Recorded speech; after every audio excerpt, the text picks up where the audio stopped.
Hey everyone, welcome back to another YouTube video, and in this video we'll be showing you guys how to update your Spotify app on iPhone or Android. If you want to make sure your Spotify works smoothly, updating the app is sure important. Here's how to do it.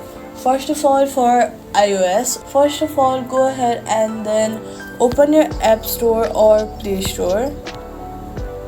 Then search for Spotify and then see if there is an update button available. Sometimes login issues happen because you are using the outdated version of the app. Updating it ensures you have all the latest fixes and updates. Now, if you don't see an update, your app might be already up to date, but sometimes restarting the phone helps the update show up. So once updated, Spotify will run smoother with few crashes and better features. And that's it. Updating your Spotify app is fast and easy.